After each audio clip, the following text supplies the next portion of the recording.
Thank you very much, Pittsburgh, a great place. You have always treated me well. Thank you, Pittsburgh. Thank you very much. I'm thrilled to be back in the Commonwealth of Pennsylvania with thousands of loyal, hardworking American patriots. And by the way, the home of the Pittsburgh Steelers. Congratulations. Congratulations. Good team. Great quarterback, don't you think? I think he's great. Big Ben, right? Big Ben. He's a good man. He's a good man. 42 days from now, we're going to win Pennsylvania, and we're going to win 4 more years in the White House. And we're all entitled to it, I will tell you that. With your vote, we're going to lift our nation to extraordinary new heights. We're going to turn the page forever on the failed political class, and that's exactly what we've been doing. And we're going to defend our jobs, our families, our borders, and our treasured way of life. And remember, we now put America first. We do it. It's been a long time.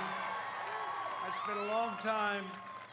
This is the most important election in the history of our country. I believe that. And this election is a matter of economic survival for Pennsylvania.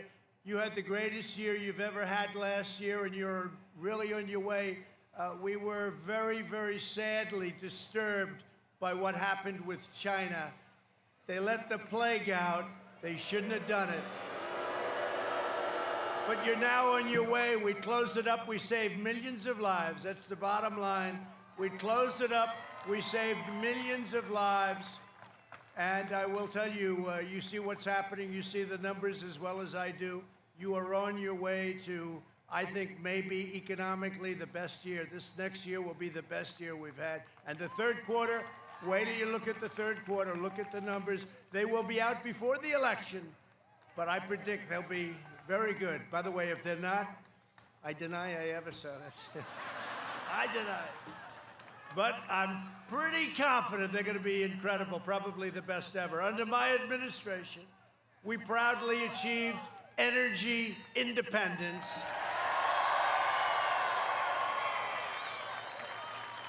And don't forget, I am not the candidate, two candidates that said, we're not going to have fracking, we're going to ban fracking. And he said that for a year. Then all of a sudden he said, well, maybe we'll have some fracking. By the way, you know that's not going to last because the radical left won't let him get away with it. And I'm all for fracking. You know, I was in Texas. Well, it's a big part of your economy. It's energy. It's just a tremendous part. But I was in Texas 2 weeks ago, and my opponent is against oil, guns, and God. And I just spoke to the governor of Texas, Greg Abbott, a great guy. He said, I think you're up 15, sir. I said, well, the fake news says I'm up 4. He said, you're not up 4. And I won it by a lot last time. Remember last time with you, with Texas, with many states?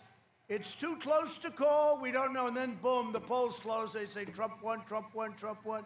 We won a lot.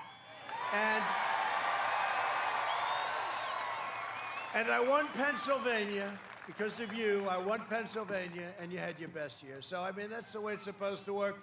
And I think we're going to win a lot. Don't forget, last time I came in, I said I was going to give you the tax cuts, as regulation cuts. I said we were going to do big things with energy, big things with steel. Your steel mills, every one of them would have been closed and gone had I not won. But I said I was going to do all these things, so it's tougher. Now I've done everything I said and more. I've done more. I've done more than I said. So this should be easier, and I hear we're doing really well. I know we're doing really well based on, we came in with a lot of you great congressmen. I said, how are we doing? They said, you're going to win it by a lot. But we better win it. We got to go out. We got to vote. But powered by the incredible workers of your state, you are now really, if you look at it, the #1 producer. Think of it. We are, as a nation, your state is, you have no idea how big an energy, you know how big you are in energy? People don't think of Pennsylvania that way. Do you have any idea? And as a nation, we're the biggest in the world by far, not even close, and we are energy independent. Think of that. But no longer is America at the mercy of these foreign suppliers and all of the people that took advantage of us for so many years. We now don't have to be in other parts of the world. We're there perhaps to help allies. We're there perhaps to help good people. But we're not there because we need their energy, because we need their oil. Instead, we're the dominant energy producer. We're going to keep it that way. We're going to always have it that way.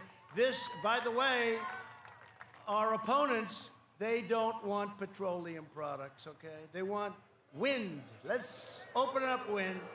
Let's have some wind, and every once in a while the wind will blow and you'll produce a couple of things, and then you can close down your plant for the rest of the season.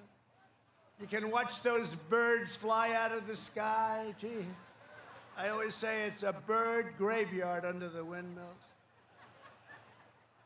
Doesn't have the power, doesn't have the staying power. You see what's happening in California? Blackouts, rolling blackouts. How would you like that in Pennsylvania, the Commonwealth of Pennsylvania? Darling, what's wrong? I can't watch Trump on television tonight. I can't watch our president. Darling, we have a rolling blackout. It'll only be a few hours. I think we'll be on by 2 o'clock in the morning, darling, and we can watch a rerun. Now, this is what's happening. You have rolling blackouts. You have, in some cases, just blackouts. I don't even call them rolling. Not going to happen to your state. Last year, I visited the Shell petrochemical plant in Beaver County, Pennsylvania. The largest investment in your state's history. And that was all made possible by our pro-energy policies.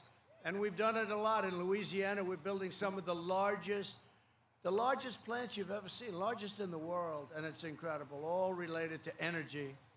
But your security and your jobs are in very grave peril because the radical left maniacs, they don't want to have anything to do with energy. They don't want anything to do with, they have different concepts, right? They have the Green New Deal, where there will be no energy almost of any kind. No, it's crazy. Thought of by AOC plus 3. You know AOC? Not a good student, not good at anything, but she's got a good line of crap, I'll tell you that. He's got a hell of a line. And she's got, she's radical left, but she's not as bad as some of them. How about Omar of Minnesota? We're going to win the state of Minnesota because of her, they say. She's telling us how to run our country. How did you do where you came from? How is your country doing? They're going to tell, she's going to tell us, she's telling us how to run our country. And you know what? The Democrats in Congress, you have to see what they're doing. Their stance on Israel, it's like a whole different world. It's like from 10 years ago, it's like a different world. And we want to keep our world the way it was and the way it's going to be. We've got the greatest country on earth, and we're going to keep it that way. We don't need socialists, and we don't need communists telling us how to run our country.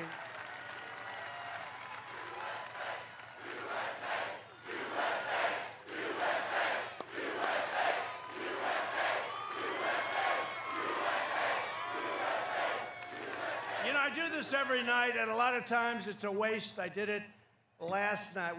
Did you see the crowd we had last night? We were in a great place, Ohio, and we had a crowd. You couldn't see the end of it, and I said, turn around, camera, turn around. But they never like doing that, you know? They don't like spinning those cameras. They don't want to show the crowd. They don't like showing it. They don't like showing. Show the crowd. I mean, it's an honor, let me tell you. Look.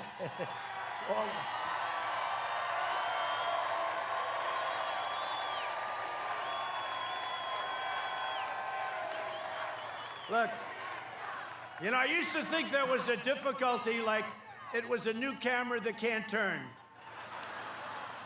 But then whenever there was like a problem, like there'd be a little argument or some kind of an anti-Trump person, you don't see that much. I don't want to bring it on, but you don't see it much anymore. You know what? It's dangerous. It's dangerous for that. But you know, I'd see the camera would never move, but ever when there's something like a little negative happening, that thing would turn around like a pretzel. And I said, oh, it does move, but they never want to show the crowds. They never, last night, now I went home and I tell you this, I go home all the time. First lady, how'd you like the crowd? Sir, I didn't see it. I didn't see it. But I didn't see it, Donald, I didn't see it. Sometimes she'll call me Mr. President, but she's only kidding, believe me. She's only kidding. Has she been a great first lady, right? Been a great first lady. And very popular. She's really done a great job and she works hard. You know, we have some great people here tonight. I brought certain members of my family, but I'm going to introduce them to you in a little while, okay? Great family. They work hard. I'll tell you what, they work hard. They really work hard, but I do wish they would show, because it would be, you know, it's actually better for them if they show. It shows the importance. The only thing you can do is, it's true, I'll say, how did it look? I don't know how it looked, but the sound was phenomenal, okay? It sounded like a Penn State football game, like a Steelers football game. You know, you can't disguise it. You ever see Sleepy Joe with the little circles? He puts them very far away. So far away, and then he comes up with the mask. He's like 100 yards from the nearest human being. He's got a mask. He feels good about the mask. I wonder, in the debate, it'll be him and I on the stage. Is he going to walk in with a mask? I'll be honest. He feels good about the mask, and that's okay. You know what? Whatever makes you feel good, he feels good. He feels good. I mean, honestly. What the hell did he spend all that money on the plastic surgery if he's going to cover it up with a mask? Seriously. The whole deal.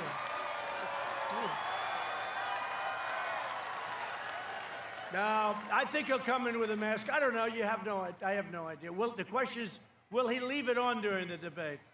Because it's a little hard, and I'm all for masks when you need them, I'm all. But when you're making a speech and the nearest person's like where you are, and you're on a stage all by yourself, and then he had a habit of taking it off, and it hangs down on his ear as he's speaking. He feels it makes him feel comfortable. And you know, honestly, whatever makes you feel good is okay with me. But it'll be interesting. We're gonna have a big rating on that. And you know, he's been doing it all his life. He's been doing it for 47 years, and I've just started doing this stuff. I've just started. But you know, I'm just thinking, but I did more in 47 months than he did in 47 years. That's true. That's true.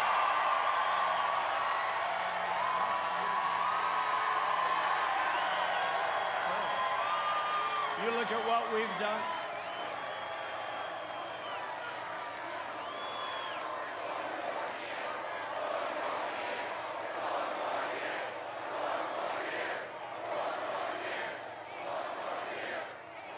No, it's true.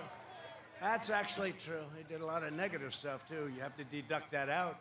When asked if there would be any place for fossil fuels, including coal and fracking, in a Biden administration, Joe replied, no, we would make sure that it's all eliminated. All of a sudden, he gets the nomination. You know, he's been trying to get the nomination for decades. He finally and that was prime time for him, which was never great. And he never got more than 1%. We called him, remember I called him, his first nickname was 1% Joe.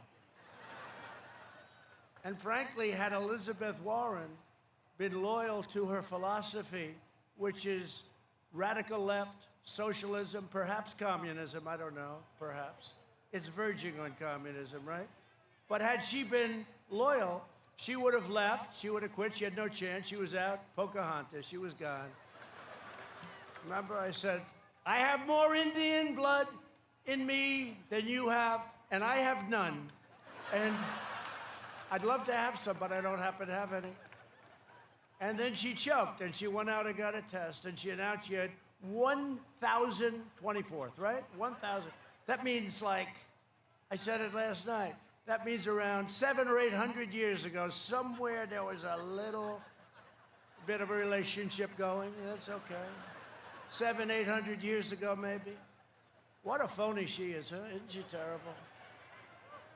And now we're going to pick a great woman, any one of the 5 that I told you, but any one of the women that we had, they're all great people, great scholars, great, brilliant people.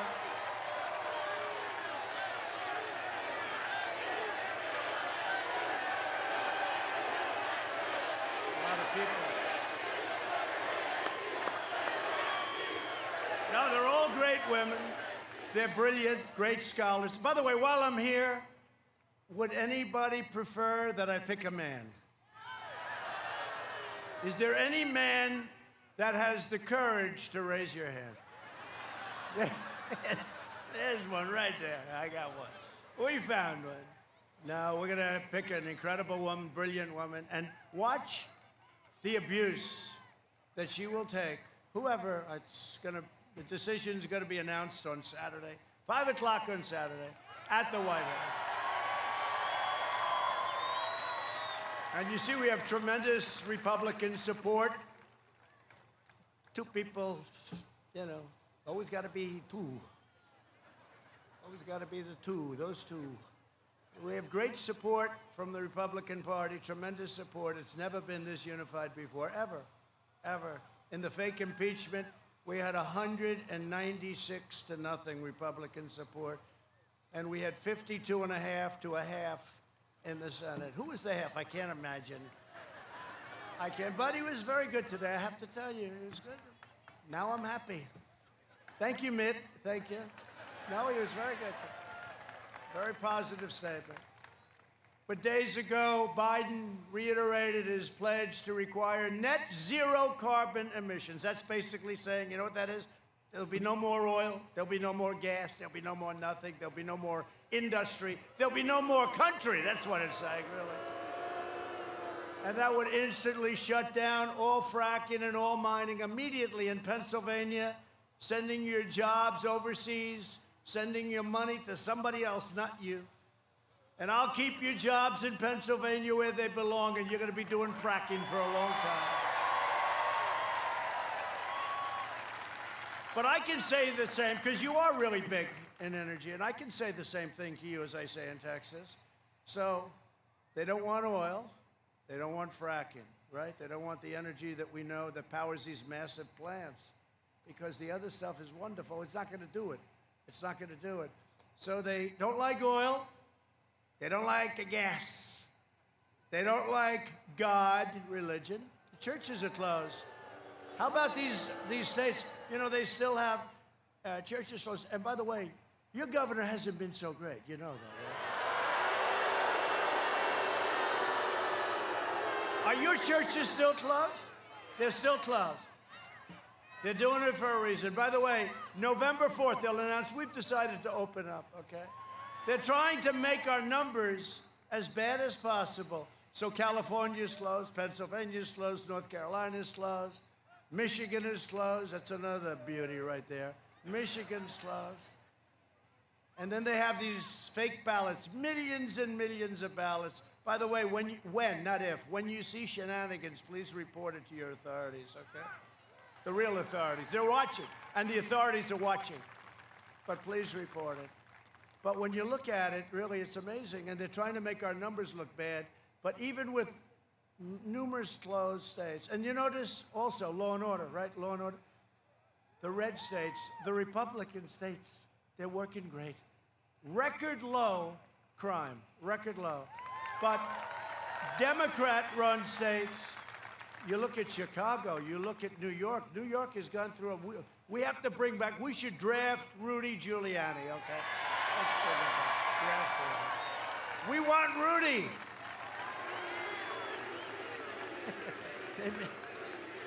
Rudy, I tell you, Rudy's amazing. But he did a great job. New York was in big trouble. He came in and he just was tough, smart, and it became the safest big city. And now we have a man where some categories of crime were up 300%. He fired 1,000. He fired a lot of police. I guess $1 billion a year worth of police, worth of great police, firemen, and women. It's a terrible thing. I love that place so much, and it's so sad to see what's happening to New York. We're going to make a little bit of a play for New York. You know, in theory, the Democrats automatically win New York. But I do phenomenally in most parts, and then one part, it's automatic. But I can't imagine that particular part is going to be very happy. So we're going to make a play for New York. With Pennsylvania, I don't have to make a play. We've got Pennsylvania. Just go out and do it. We don't have to make a play. We don't have to. It's a great... You know, for years, though, Pennsylvania was a place that Republicans just didn't win. And for many years, everybody thought they were going to win. Every Republican said, yeah, we're going to win Pennsylvania. They thought they were going to win it, and they didn't. And I came along, and we won it. And we won it quite easily, quite easily. And I think we're going to do even better now, because remember, #1 in the history of your state last year, and that's because of what we did. We stopped the dumping. We saved your steel, so many different things. But Pennsylvania is the home of American energy. Think of it that way. And this has taken place over a very short period of time. Also, the birthplace of a thing called the American Constitution, right? American Constitution.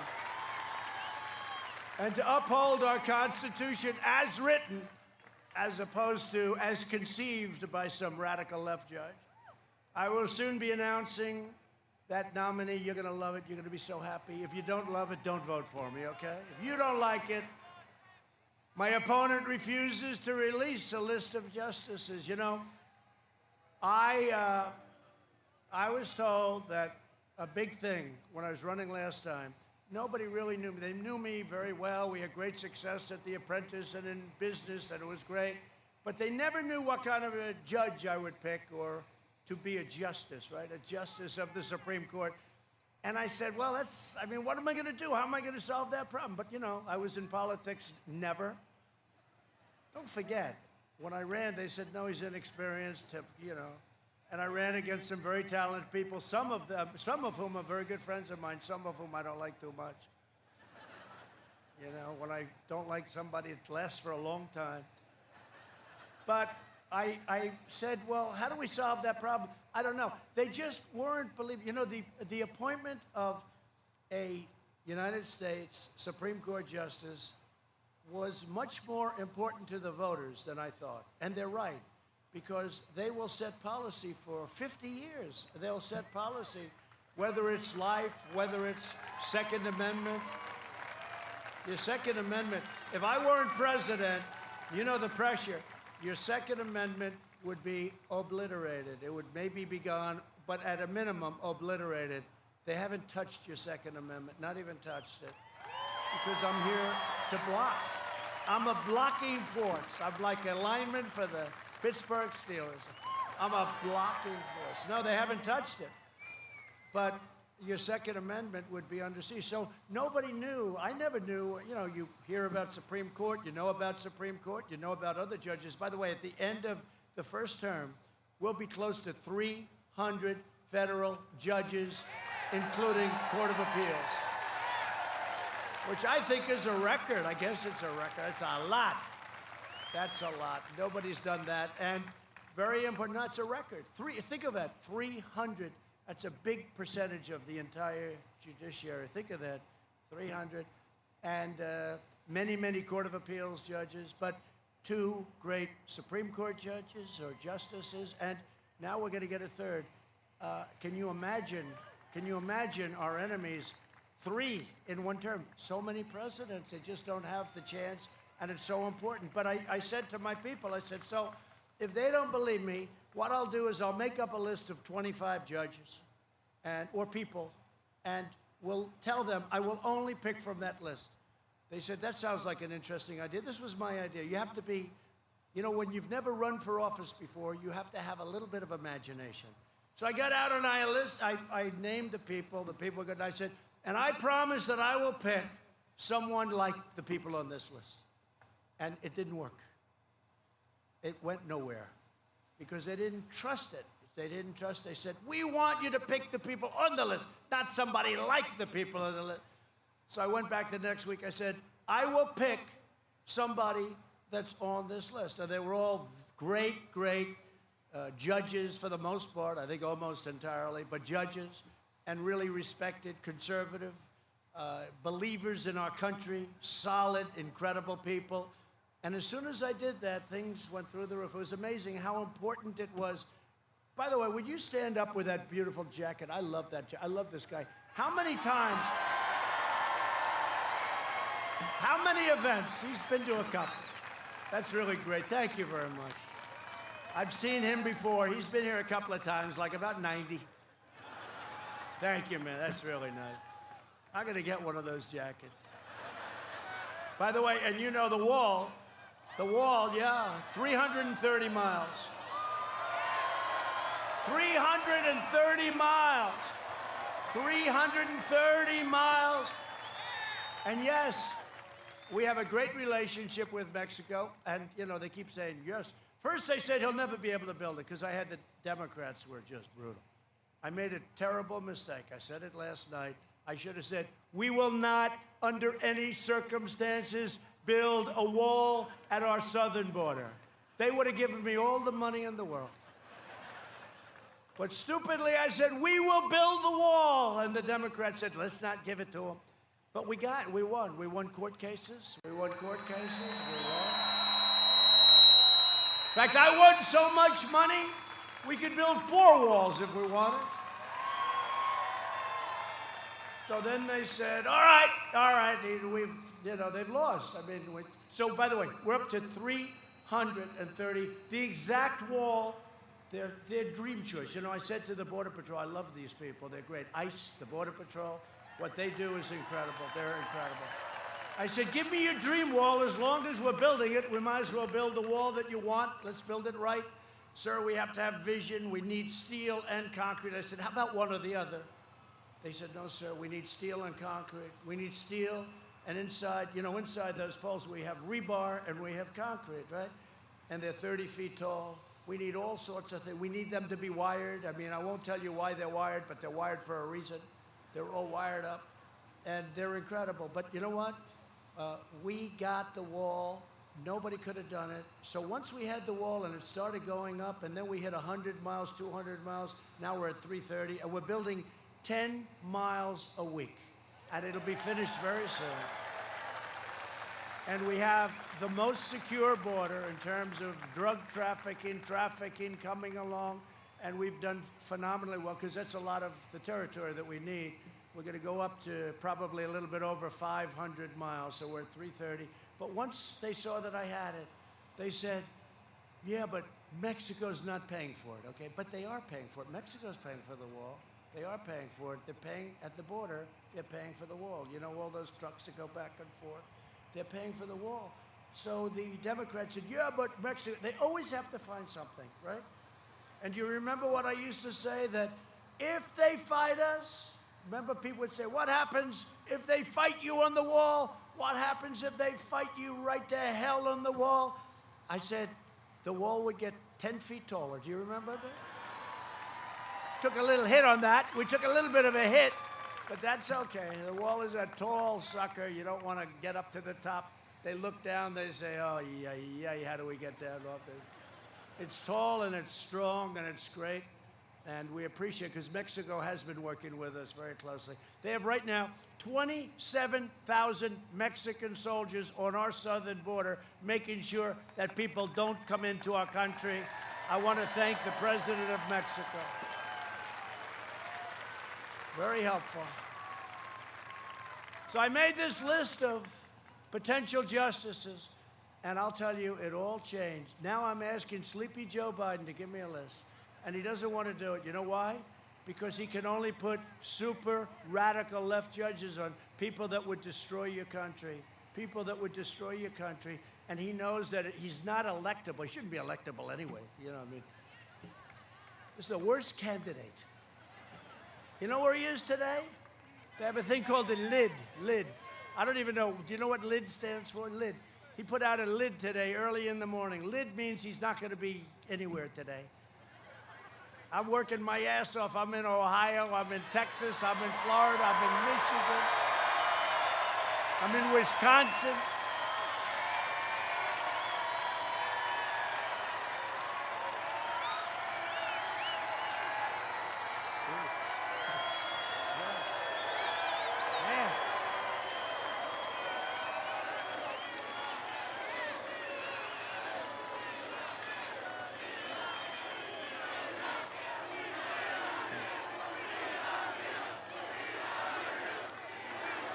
That's so nice. Well, that is something that one of the fake news reporters back there, they said they've never heard of that one.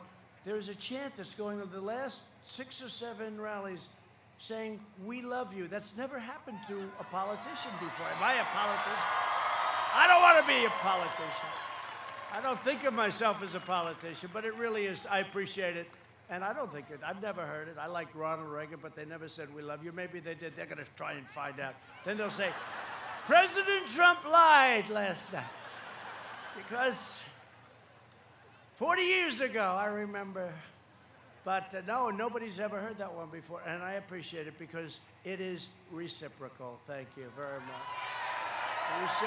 Reciprocal love. It's reciprocal. I had such a nice life before I did this. I had such a nice life. Then I had the witch hunt that goes on forever. It goes on. And then we catch them spying on our campaign. How about that?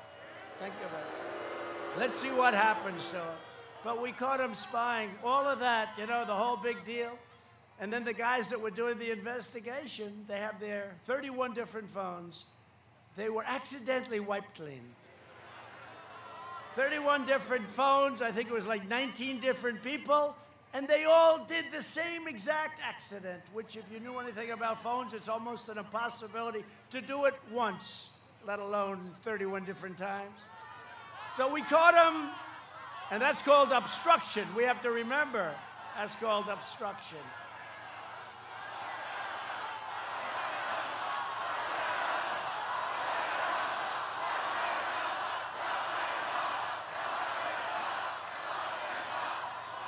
That was the Mueller group.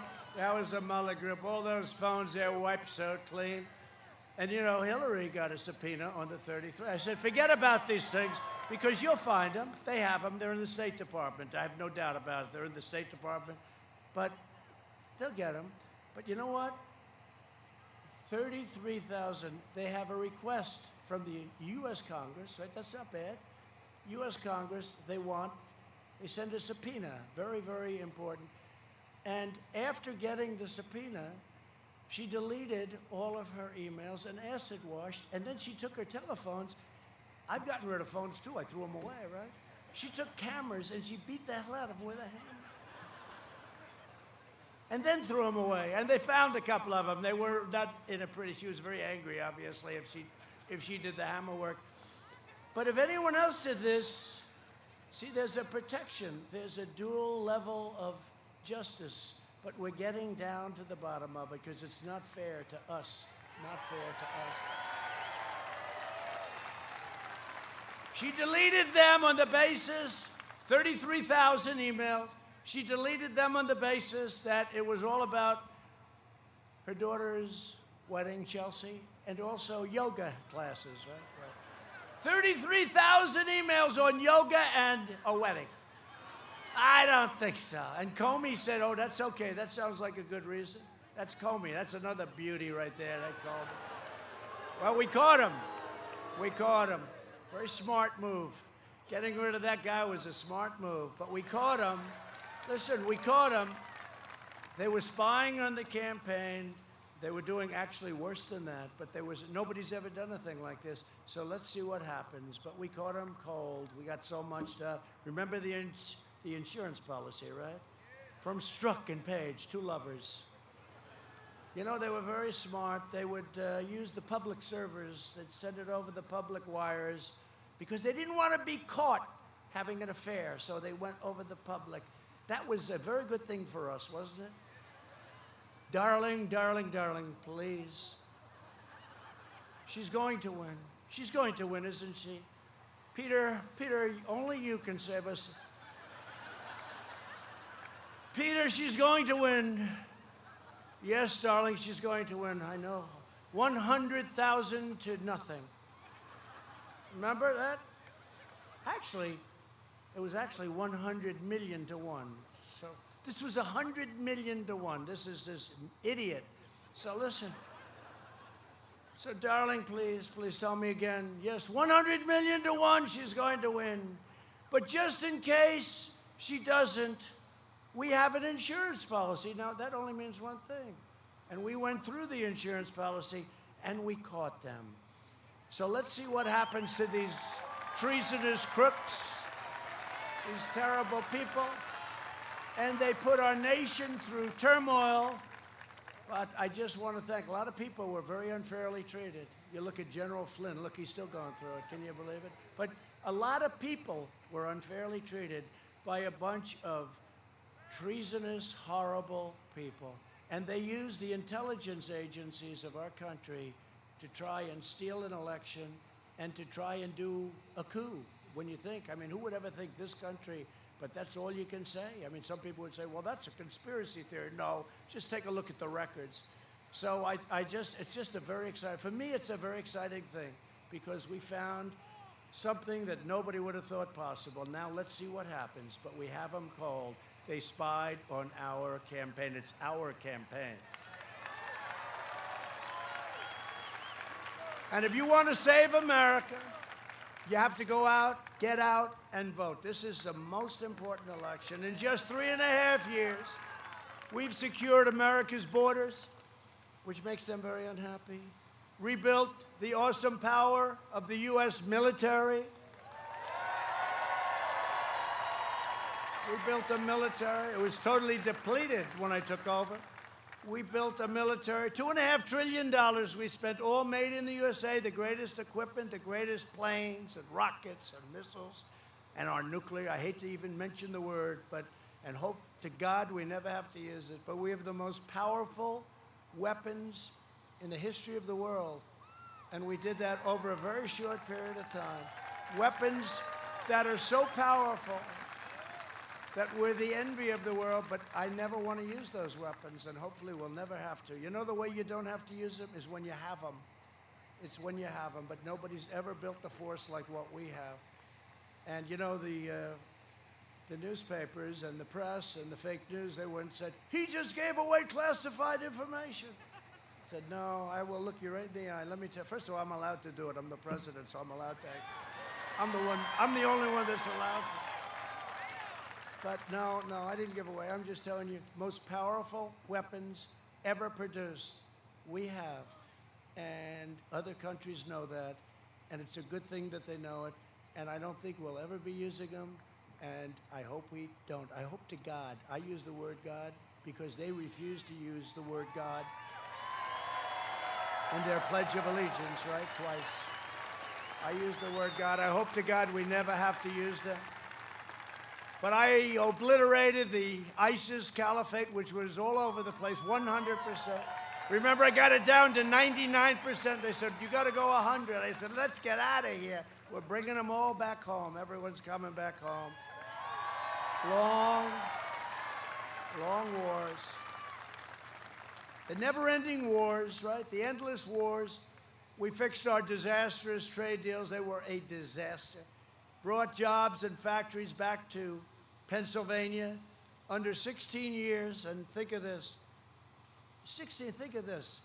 For 16 years, presidents, Obama, President Bush, household income rose $2,945, right? That's over a 16-year period.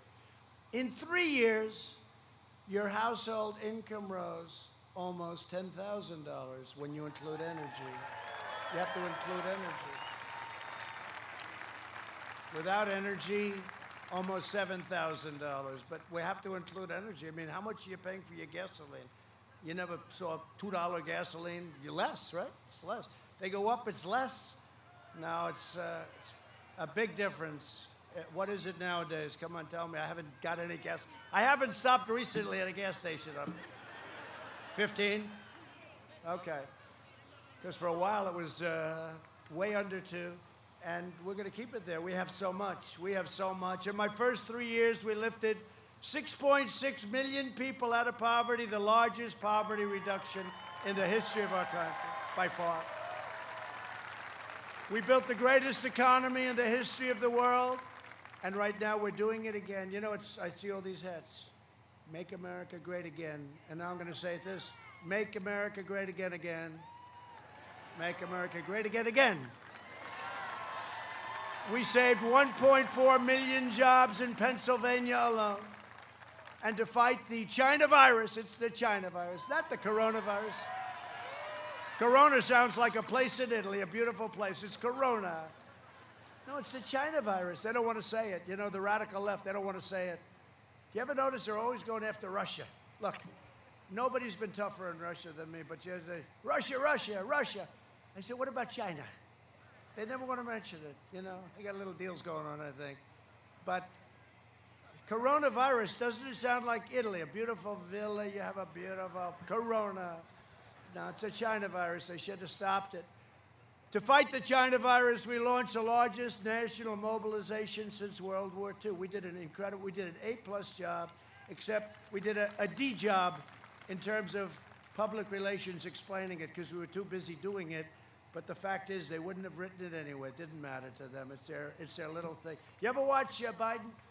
He can't talk about anything, so he gets up. The coronavirus. They say, we want to talk about Supreme Court judges today.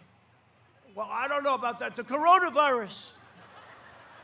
And he doesn't know we did a great job. He has no clue. He said, I should have opened. No, he goes, I should have shut down 1 week earlier.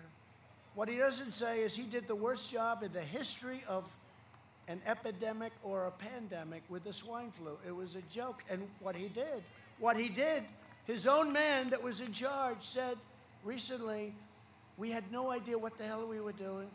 It was a total disaster. They were amateurs, and now he tells us how to do something that's far more lethal.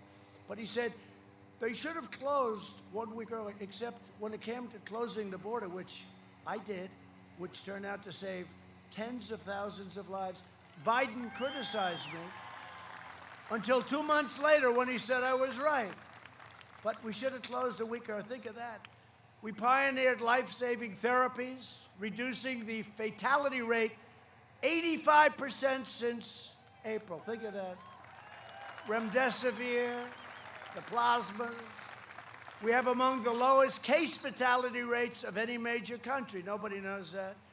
And I am devastated to see it happening, but you see what's going on in Europe again. You know, they always said, oh, Europe is doing better. Actually, we did better, but now Europe has a big spike.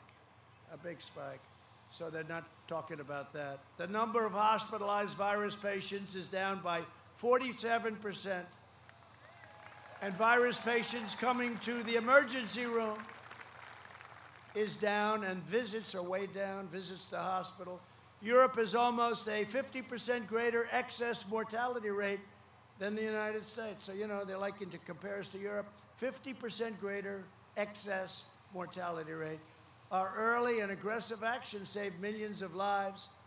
Through Operation Warp Speed, you've heard about it. They don't want to talk about it. What we've done in a record period of time with the ventilators and, you know, now we're building ventilators for the world. Very hard to do. We'll develop and distribute a vaccine very, very shortly in record time. It would have been 2 or 3 years, 4 years if Biden's group had done it. But we've done a great job with the FDA and clearing a path. And you'll be seeing it very shortly, and these are great companies that are doing it. So we'll crush the virus, and our opponents will, with him, they will crush America. We can't let it happen. This country is too great. Our love of each other is too great.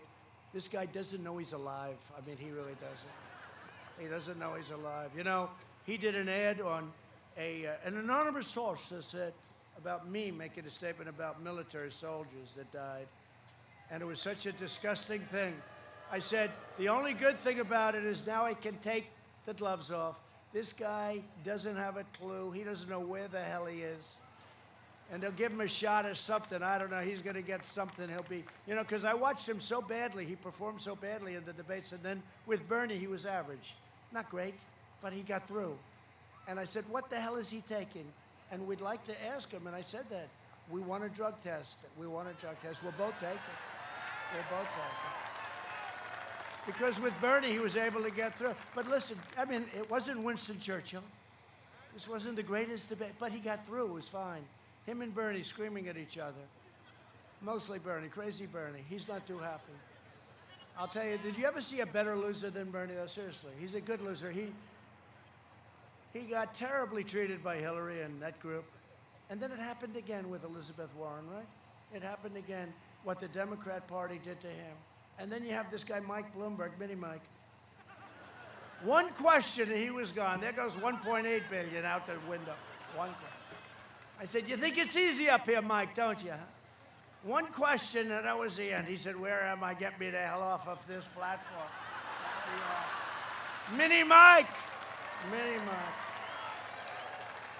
So now he's trying to buy into the party. You would think after the way they treated him, they called him every name. Pocahontas destroyed him. She didn't do good against me, but boy, did she do good against Mini Mike. And instead of, I figured he'd be calling and saying, listen, I want to become a Republican. You know, we've done great for the economy, you'd think, right? But he always wanted to run for president, and he tried before, I guess, but he tried, and it was a bad experience. And you would think he would have joined our party, but instead he's trying to buy his way back in. When somebody treats you that way, even stay neutral. Don't go back in.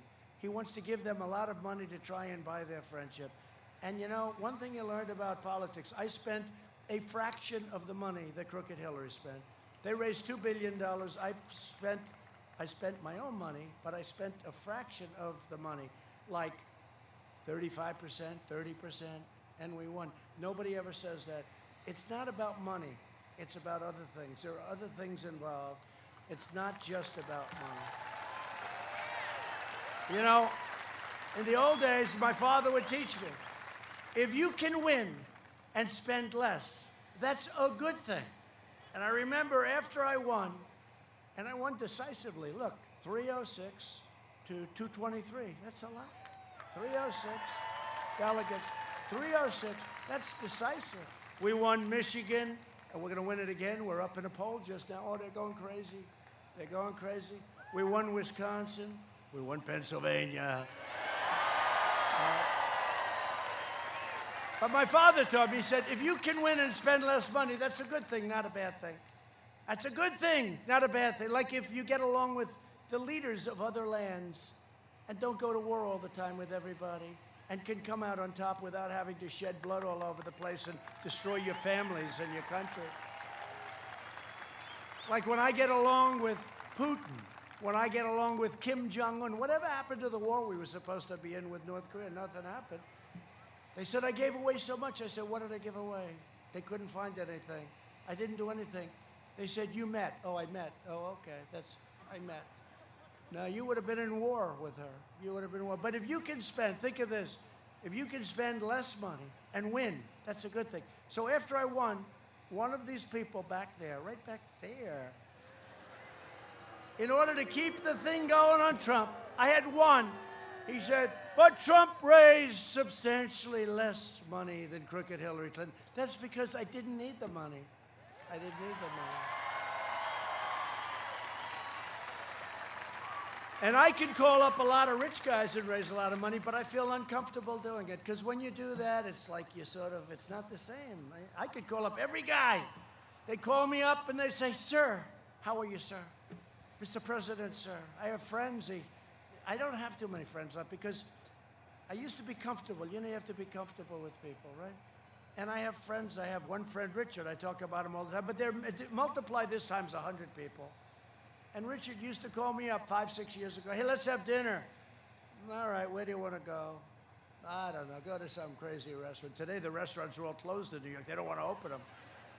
They want to make them do badly until November 4th. Don't worry, they're opening on November 4th. But it's true. So it's Richard on the phone. Richard, my friend for many, many years. And I said, hey, Rich, how you doing? Mr. President, sir, how are you? I said, well, he's been calling me Donnie and Don and DJ and all. Richard, are you okay? Everything good? Yes, sir, Mr. President, sir. You're doing a great job, and I'd like to thank you. Good, Richard. Richard, loosen up, please. You don't have to call me Mr. President. I said, so just call me Donald. It's okay. Thank you, Donald. I really appreciate it. And you hear the guy, he can't breathe. You know, he's having a hard time breathing. He's very nervous. And then at the end of the phone, he goes, Mr. President, again, thank you so much for the job you're doing. He hangs up. I said, how can you be friends with it? You know, it just doesn't work. It's like I've lost a lot of people this way. And it's called respect for the office. They have respect for the office. They really do. Nothing wrong with it. Sort of understand it. they have respect for the office. And nobody has more respect for this office than I do. And that's why I'm doing a great job, and I'll always do a great job. It's respect for the office. But on November 3rd, Pennsylvania will decide whether we end the pandemic, defeat the virus, and return to record prosperity just like we were before. Or whether we allow Sleepy Joe Biden, who doesn't have a clue, to kill the recovery, raise your taxes, delay the vaccine. Yeah, that's true. He wants to impose a $4 trillion tax hike. You believe $4 trillion? Ban American energy, which means what? Let's go back. Let's call up the Middle East and let's be real nice to them because we need their energy. No, thank you. Destroy your suburbs. You know, I got rid of this regulation that was going to destroy your suburbs. Destroy your suburbs. The Obama, I call it the Obama regulation. They build nice projects right next to your beautiful home. Lots of luck. Give free health care. I hope the people in the suburbs realize when I did this, I took a lot of heat. I got rid of a regulation. They all said, sir, we'll amend the regulation. We're going to amend it. I said, I don't want to amend it.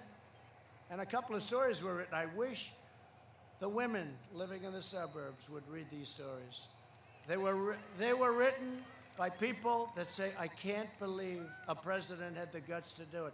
I did because I want to save the American dream. And by the way, a big part of the American dream are minorities who made it, and they want to live in the suburbs, and they don't want to be next to a project.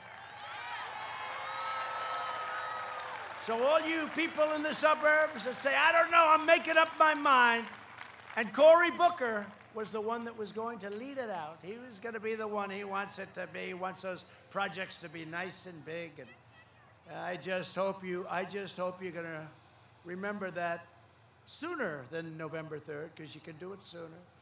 Give free health care to illegally. So the problem with free health care, we all have a heart. We all want to take care of people. The problem is when you promise free education, free health care, all this stuff, but free health care. Remember Sleepy Joe during the debate? Who wants to give free health care to illegal immigrants? And everybody immediately raises their hand, you know, radical left, raise it. And Joe, do you remember there's a classic? He's, oh, yeah. Remember? Sleepy Joe. And he'll do it because he has no choice, because they have total power. He's like a puppet for them. And indoctrinate your children with poisonous anti-American lies. To combat the toxic left-wing propaganda in our schools, I announced last week that we are launching a new pro-American lesson plan for students called 1776 Commission.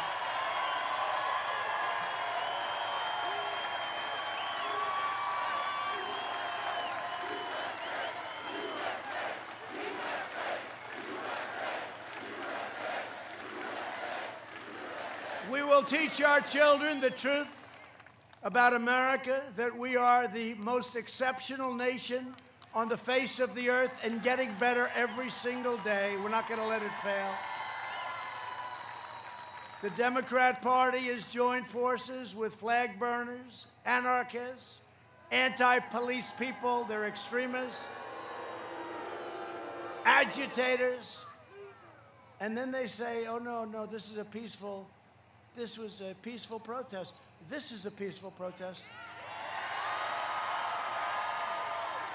They know what I'm talking about. They know our great uniform, brilliant, we love them. But you know what? We call it a peaceful protest now because the only thing you're allowed to do in Pennsylvania, you can't go to church, right? You can't meet, you can't congregate, you can't look at each other. You can't give your wife a kiss goodnight, you gotta wear a mask. You can't do anything. They got you closed up. Don't go out to dinner. Stay where you are. Michigan, same thing like the governor. Her husband went boating. It was a disaster because nobody's allowed. He was the only boat. He had this massive, beautiful lake. You know the lake I'm talking about. It's a big lake. And then a guy tried to put a boat. Who is it? It's the husband of the governor. And that didn't work out too well for her. But the only thing you're allowed to do is protest. And they have a line. You can't go to church. You can't be with your neighbors. But if you're going to protest and burn down stores and loot stores and shoot people and step on people's faces and do all sorts of bad things that these people will protect you from doing if they were given their rightful power and dignity back. So they have a clause. Stand up, fellas, stand up.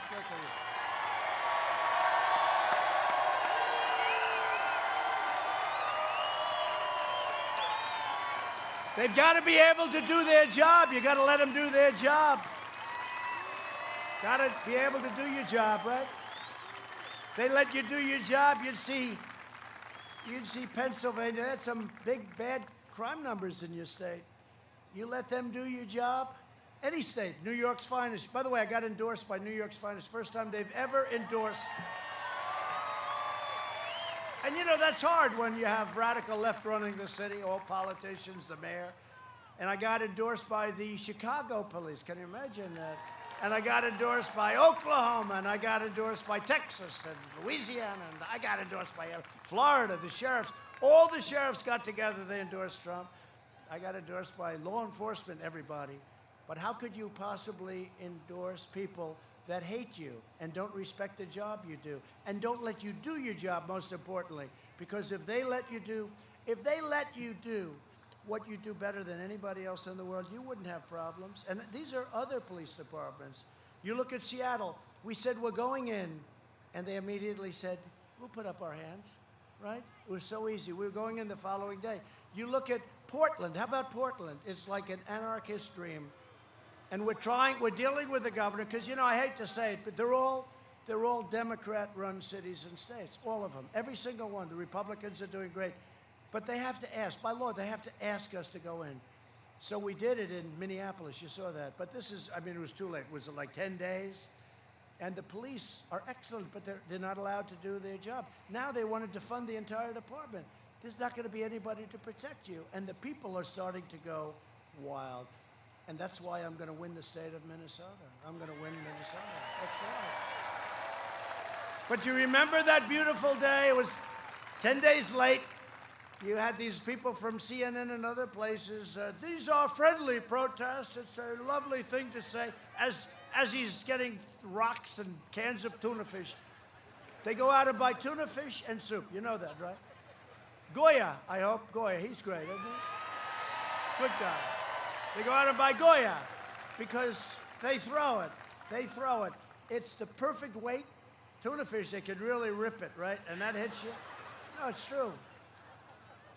Bumblebee, brand tuna. And you can throw that sucker. You can put a curve on it. You can do whatever the hell you want. And the cops in Chicago, you saw it, they're going like this. It was terrible. And they're not allowed to fight back. They're not allowed to fight back. These guys, if they fight back, nobody's going to be there very long throwing things. But they throw, but they're professionals. They're anarchists, and they're paid for by outside stupid rich people. They're stupid people. And by the way, you know the first ones that get wiped out? If they ever, they don't have a shot, by the way, I tell you that. But if they ever did, the first ones that would get wiped out are the stupid people that gave them the money to do this stuff. Those are the people that would get wiped out first. But you know, they're very smart. Everything is perfect, right? You ever see where they drop the bricks along the thing in a bag, and then they drop, everyone picks them up, throws them at our great police? We're not going to let that stuff happen. But this is all in it doesn't happen with Republicans. I was with Greg Abbott. I was with Ron DeSantis, Texas and Florida, and other governors. They can't even believe a thing like that can happen. But they get caught. They're walking up, they have like 30 cans of soup. They have like 25 cans of tuna. They get caught. I'm bringing this home to my family. How dare you stop me? No, no, no. They use it as ammunition. It's terrible. So we said to the governor, we said, we want to go in and we want to take over Portland. It'll take us literally a half hour, maybe less. We'll march through. And you saw a little dose of it. Minneapolis, the governor finally said, go in. We have the National Guard. And remember that beautiful sight? The street was a mess. That idiot reporter from CNN got hit on the knee with a canister of tear gas, right? And he went down. I've been hit. I've been hit. He'd been hit. The one with the shaved hair, maybe I'll do that one day. I'll give it up. I'll say, better shave it. But he went down and he didn't like it. He was hit. Police brutality, remember that. What these people were doing, they're throwing rocks, they're throwing everything they can at the police. Okay, now the National Guard forms, and we just saw the one guy come out in a black uniform, right? The uniform costs approximately $250,000. They got infrared stuff, they got more equipment, and they walked in and they've got the tear gas, they've got everything you can possibly have, right? Pepper spray. They don't want you to use tear gas anymore. In some places, like I think in Milwaukee, they said no tear gas, no pepper spray. How the hell do you keep, big crowds back? You can't. So the police all quit. They all quit. They said, we can't do it. But you remember they went out and you had 1, then you had 2, 3, 4, then you had 5, 6, 7. All of a sudden they started pouring in. They were getting off the buses. They came from a different locale. And then you had a line of them. And there was no social distancing, unfortunately. In fact, I was going to turn them in because they were right next to each other. They were right next to each other. They were touching arms, and they had big, strong arms like these guys right over here. They were big, strong guys. That's all right. And they were, like, together. And then you saw the first line. Then you saw the second line. Then you saw a third line. Then you saw a fourth line. And then they said, march. They never halted. Just walked right through, cleaned everything out. And Minneapolis was cured. They were cured. They grabbed them, they grabbed them, they grabbed them. They were grabbing them left and right. Sometimes they grabbed one guy. I'm a reporter. Get out of here. They threw him aside like he was a little bag of popcorn. But honestly, when you watch the crap that we've all had to take so long, when you see that, it's actually, you don't want to do that, but when you see it, it's actually a beautiful sight. It's a beautiful sight. And they had the same thing on some other streets, and the whole thing was gone, and I haven't heard of any real problem in Minneapolis since that happened. They were just burning down the city, and that idiot was standing there. This is a friendly protest, and behind him was like 10 blocks of fire. It's a classic. I don't know. Do you know what I'm talking about? So I just have such respect, but you have to let these great professionals do what they do best. You have to let them do it's called law and order. We need law and order. It's a Democrat phenomenon. And if they win, Sleepy Joe, if they win, because he has no power over these people are crazed lunatics. If they win, your cities will be like this. You'll lose all rights. Your Constitution will be worthless. It'll be a terrible, terrible thing. And I'm not even sure that after some time listening to that and going along with that, I'm not even sure the country can ever recover. That's how bad it would be. I'm not sure it can ever recover. Over Labor Day, left-wing radicals rampaged through Pittsburgh, harassing diners at restaurants. I saw that one. That was horrible. No, I saw that, right? I saw that. The one guy grabs a woman, an older woman. She's eating a steak. He grabbed the steak and started eating it. Then he threw it back on the plate. An outdoor place. And the husband standing there like, they're afraid for their lives. It was a terrible thing. That should never be allowed to happen. A thing like that should just be closed up before it ever gets started. That was terrible. Remember that? An older woman. Last week, after a police officer shot a knife-wielding assailant, over 100 rioters rampaged in Lancaster, went to school right nearby, looting businesses, setting fires, and assaulting police officers with rocks and bricks and glass. You saw that? Joe Biden has the support of violent left-wing extremists. He never once mentioned the words law and order during their entire Democrat National Convention. Never once. They didn't talk about the riots. They didn't talk about anything having to do with law and order and respect and our great police. They didn't do it. They didn't talk about it. It's not a subject. They will rip your cities apart, and they will go to your suburbs. For all of those people in the suburbs that I'm reading about, they will go to your suburbs next. I have the support of America's law enforcement heroes.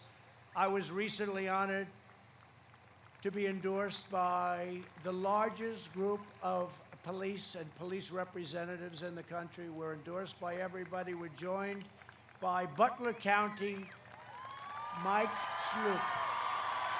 Thank you, Mike. As well as 2 sheriffs who just changed their registrations. Oh, that's nice. To become Republicans. They were longtime Democrats. Oh, who are those 2 sheriffs? Whoa. Whoa. Thank you. That's Fayette County Sheriff James Custer and Forest County Sheriff Bob Wolfgang. Where's Bob? Stand up, fellas. Thank you. Were you longtime Democrats? How the hell did that happen, right?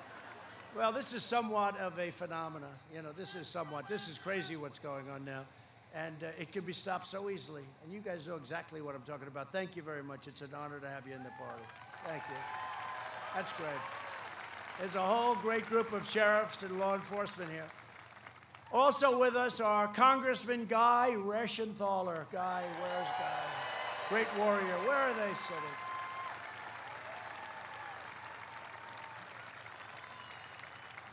And a friend of mine and a warrior. He's a warrior. He's tough as hell. They said, we want to impeach the president for making a perfect phone call. Oh, did you hear today they want to impeach me again?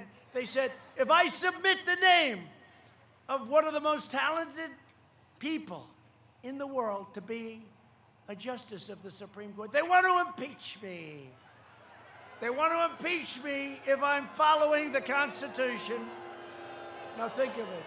This is crazy Nancy. These people are stone cold crazy.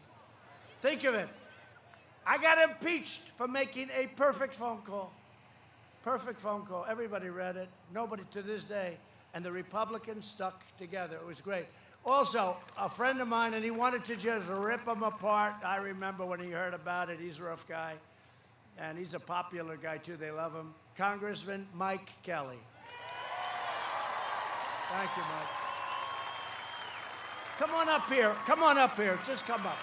Come on up. Mike, come up. Come on, Guy, come up. And Congressman Glenn Thompson. Congressman Dan Muser. Come on. And Congressman Scott Perry. Thank you, Mike. Hey, Mike, good shape. Come on, Mike. Get up here. Oh, what a group. What a group. Thank you.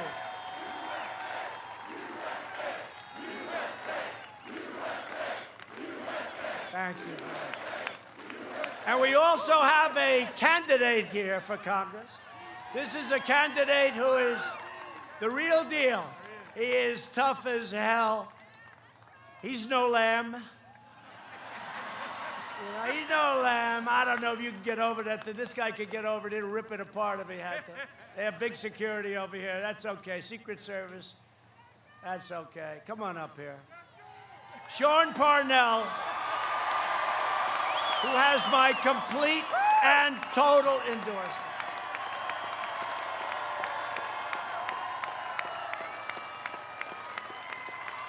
Good, Sean.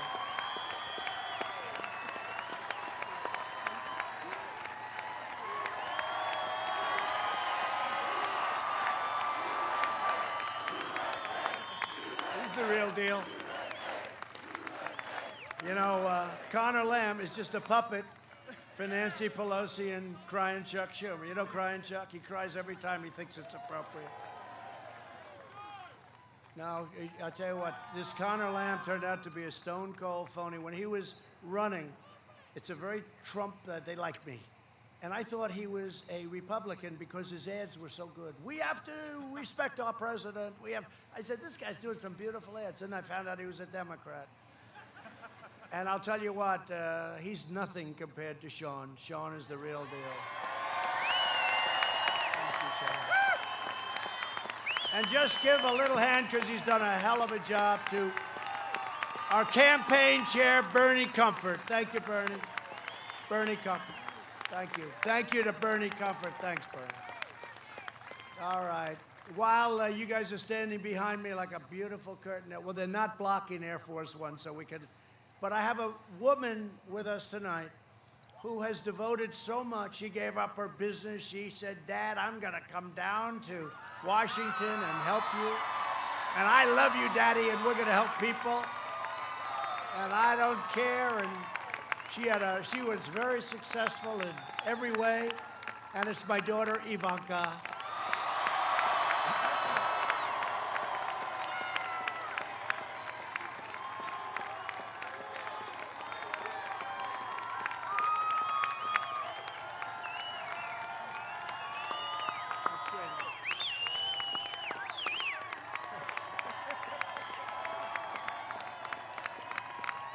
I just want to thank this group of people. And you know, a man that helped, we just negotiated a major peace deal in the Middle East. Everyone said it was impossible. You know that, right? They said it's impossible. They've been killing everybody for years and years. They had this guy, John Kerry, who's grossly incompetent. They paid $150 billion to Iran. They paid $1.8 billion in cash. That's even more impressive, frankly, in cash. And that's John Kerry. And we just made a deal with Bahrain and UAE, United Arab Emirates, and Israel. And it's a great thing. And the man right there, Jared, the abuse. The abuse he takes, but he did something that nobody's been able to do, and he wants none of the glory. He'd rather not come up here. These guys will come up 100%, but Jared, great deal, great job, incredible. Everyone's talking about it. We have plenty of other countries going to join. And there's no blood in the sand. Okay, thanks, honey. Thank you, baby.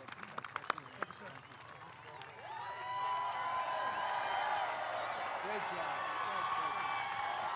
Okay, Mike.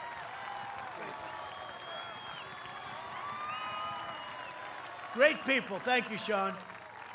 Thank you, Sean. We've spent the last 4 years reversing the damage that Joe Biden inflicted over the last 47. They like Sean. Sean, will you please win? Sean Parnell.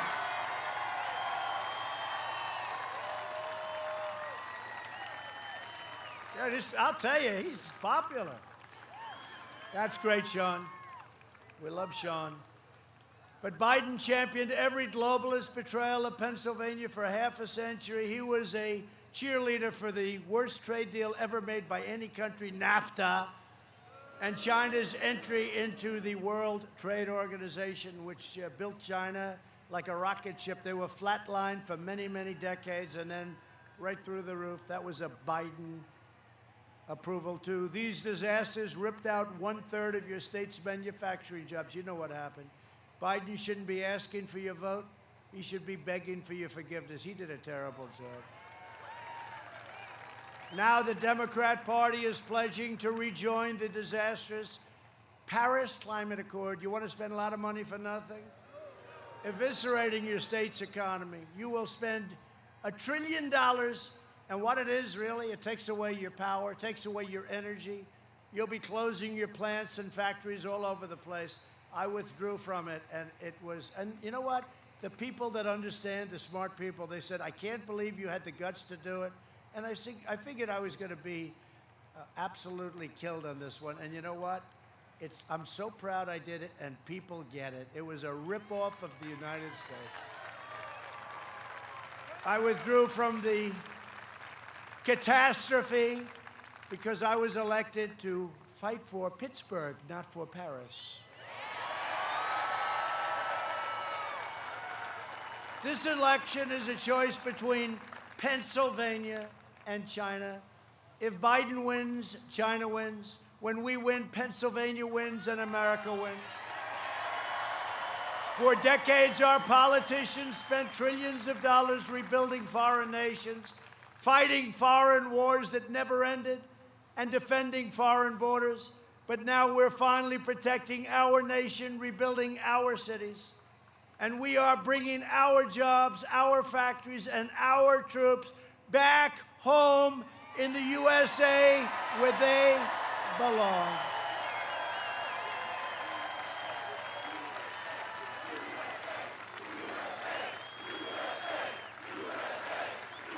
We're all coming home. During the pandemic, I've suspended the entry of foreign workers who threaten American jobs. As our economy reopens, I want to ensure that Americans are first in line to get the great jobs and the high wages. America first. Biden wants to flood the economy with cheap labor to replace U.S. workers. You know that. And that's why never, I see his thing, hire American. He got it from me. All the words he's got, they're my words, right? Do you ever see it? They say, he copied my campaign. I keep saying, what the hell happened for 47 years, and now he's copying my campaign? As president, and you know it's not going to happen with him. As president, I know my first duty is always to take care of you, the American worker. That's what we're taking care of. Under my administration, we've achieved the most secure border in U.S. history, and we are finishing that wall. It's going to be done so fast. It's going to be done so fast. Since 2017, ICE has successfully arrested nearly 500,000 illegal aliens with criminal records, including over 145,000 assaults, 40,000 sex offenses, and 5,000 murders. If you don't mind Democrats, we'll bring them the hell out of our country. We'll get them out of here. Some of them are so violent, we have to keep them. We don't want to house them for 50 years. But if we let them go, they come back in as much as we watch, you know. Look, if they come back in, we don't want it. We don't want them. So we keep them here. We have no choice. If the left gains power, they will abolish. Republicans will always, they're going to abolish. Republicans will always stand with these incredible heroes of ICE and Border Patrol. You have to see these ICE people. They go into a den of MS-13. They call them a den, a nest, where you have these guys that are vicious, vicious gang members. And they go in there, they just start swinging. It's the craziest thing. They love it. Now, who wants that job? Do you want that job? Even, look, he's a tough guy sitting here. You too. You're tough guys. You don't want any part of it. They're just incredible. And they love our country. They love our country. And then people say, oh, they're too rough. They're too rough.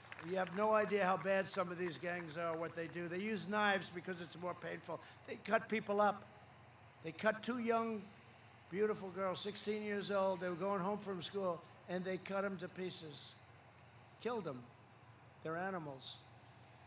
We invested $2.5 trillion in the U.S. military and launched the first new branch of the U.S. Armed Forces in 75 years, Space Force. Not since the Air Force. Not since the Air Force. Think of it, the Air Force was last. If I did just that, Space Force, big deal. By the way, it's going to end up being one of the most important things you've ever imagined. But if I just did that, a sixth branch of the U.S. military, that would be a big deal. That's like one of many, many things. We passed VA choice and VA accountability. We killed the founder and leader of ISIS, al-Baghdadi. They were after him for years.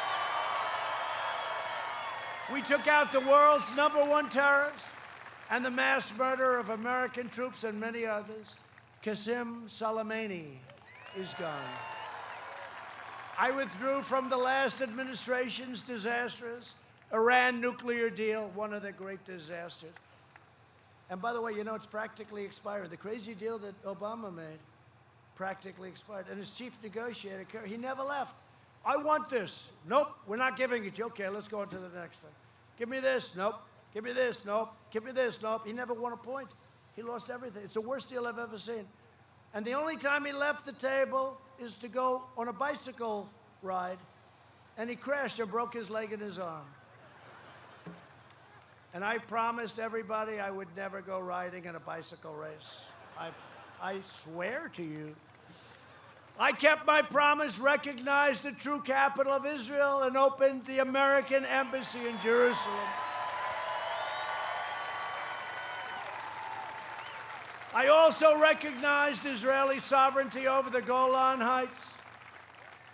That was a 52-year development that I got done like in about a day. They've been negotiating that, sovereignty over the Golan Heights. I got it done immediately. 52 years they worked on that. But instead of endless war, we are forging peace in the Middle East. It's so great. Peace in the Middle East.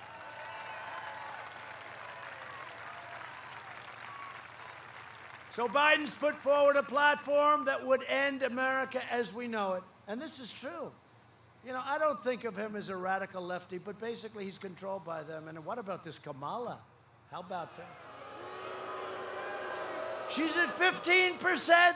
No, she's at 13%. Then people started, no, she's at 12. No, she's at 10. She's at 9. She's at 7. These are her poll numbers. She got worse and worse. She quit before she ever got to Iowa. Plus, nobody, including Pocahontas, treated Biden so badly. Called him a racist, right? Brought him into the Me Too movement, right? Made him a member of the Me Too movement. The thing she said, and I brilliantly said, well, the one person he can't choose is Kamala. Ladies and gentlemen, I'd like to pick Kamala. And she's rated more liberal than Bernie. You know what? He's number 2. Believe it or not. You know, it's a true story. She is rated the most liberal person in Congress. And I think she's grossly incompetent, I'll be honest with you. I don't think she knows what the hell she's doing. And we have a great vice president, Mike Pence. Right? He's great. And he says hello. If elected, Biden would destroy Social Security and destroy protections for pre-existing conditions, people with pre-existing conditions. Drain your Medicare by giving away your health care to illegal immigrants. They're all going to come in. If you have that, the problem is we're going to give you health care. They're going to all pour into the United States, and our country can't afford it. We want to be nice. We all have hearts. Country can't afford it. They would get people that never even thought of coming if they see that. Can't do it.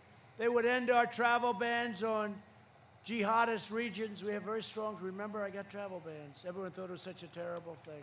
Such a terrible person. He's such a terrible person.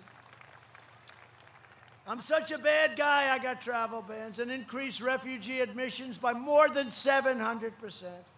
Opening the floodgates to radical Islamic terrorism. Ban school choice and all charter schools. They're very important. In the second term, I will provide school choice to every parent in America. A vote for Republicans is a vote for safe communities, great jobs, and a limitless future for all Americans, race, color, creed, all Americans. So in conclusion, over the next 4 years, we will make America into the manufacturing superpower of the world, and we will end our reliance on China once and for all. We will make our medical supplies right here in the United States, right here in Pennsylvania. We will hire more police, increase penalties for assaults on law enforcement, and we will ban deadly sanctuary cities. We ban them.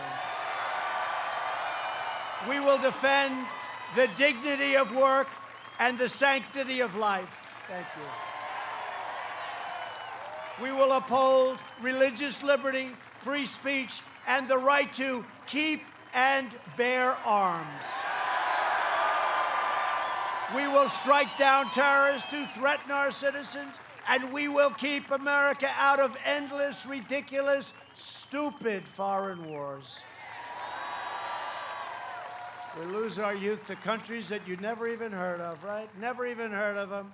We will maintain America's unrivaled military might, and we will ensure peace through strength.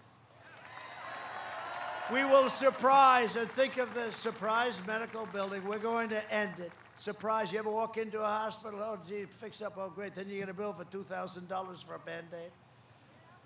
We will end surprise medical billing, require price transparency, which I've already signed and brilliantly starts on January 1st. Hey, you better vote for me. You know, that's one of the, I think that's in a way bigger than health care. Can you imagine Biden if he won? What price transparency is so big, it's all done. It starts on January 1st. How smart is that? How smart? And you're going to see numbers and reductions like you've never seen. Could you imagine if he were president? Sir, our medical costs have dropped in half. Price transparency has been unbelievable. What is that? what is price transparency? And they'll explain to him. He still won't have a clue. But can you imagine giving him credit? I signed it. It's all done. It starts on January 1st. I said, why can't you start it now, just in case? And you know what they said? Sir, statutorily, it has to start then. I said, all right, let's go. But I know we're going to win, so it's not going to matter, okay?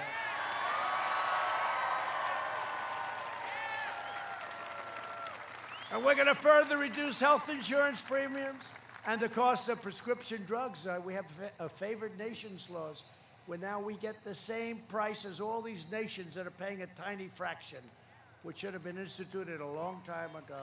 And the drug companies are going after me with those ads. Oh, it's terrible, terrible. You know why? Just every time you see an ad from the drug company, they get plenty of money. That's why nobody ever fights them. Anytime you see an ad from a drug company, just remember one thing: your drug prices are coming down. That's what it means. That's what it means. We will strongly protect Medicare and Social Security, and we will always protect patients. We will protect every single patient. America will land, by the way, the first woman on the moon in the United States will be the first nation to land an astronaut on Mars. You know, NASA was an absolute disaster. Grass was growing through the fairways, too. They had fairways. That's about all they used were the fairway. And now we have something right through the runways, the landing strips. It was all grass infested. It was all weed infested. And now it's the #1 space center in the world by far. It was a closed-up mess. And we have rich guys sending up rockets, Elon and others. They send up rockets, and we say, let them keep going. Let them keep spending money on these rockets. They love rockets. We will stop the radical indoctrination of our students and restore patriotic education to our schools. We will teach our children to love our country, honor our history, and always respect our great American flag. And we will live by the timeless words in our national motto, "In God we trust." For years, you had a president who apologized for America. Now you have a president who is standing up for America and standing up for the people of Pennsylvania like nobody has ever stood up before. So get your friends, get your family, get your neighbors and your co-workers, and get out and vote. And early voting, if you didn't know it, has already begun. And watch it, and watch those fake ballots. You got to go out and turn them in. If you see somebody cheating, you got to turn them in. From Erie, and you probably will. It's going to be a mess. Watch this. But get out and vote, early voting. From Erie to Easton, from Altoona to Scranton, from Harrisburg to right here in Pittsburgh. Say hello to Big Ben.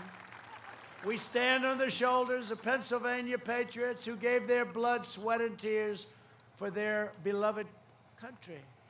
This is the state where our founding fathers declared American independence, right? This is the state. Such history. Such history.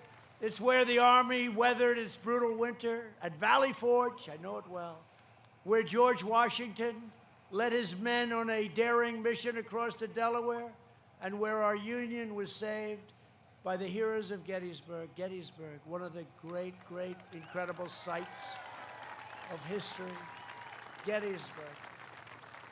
So vicious, so horrible, and yet so beautiful and so historic, right? Incredible. Gettysburg, Pennsylvania. This is the place where generations of tough, strong Pennsylvania workers mined the coal, worked the railroads, forged the steel that made America into the greatest and most powerful nation in the history of the world. And we are making it greater, greater, greater than ever before. Not even close. Not even close. It's what we're doing. We're doing it together. Proud citizens like you help build this country, and together we are taking back our country. We are returning power to you, the American people. With your help, your devotion, and your drive, we are going to keep on working, we are going to keep on fighting, and we are going to keep on winning, winning, winning.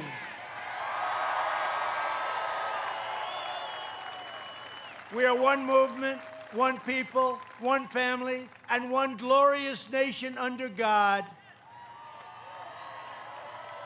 And together with the incredible people of Pennsylvania, we will make America wealthy again.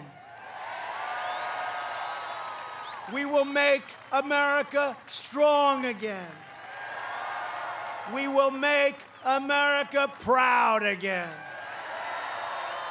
We will make America safe again. And we will make America great again. Thank you. Thank you, Pennsylvania.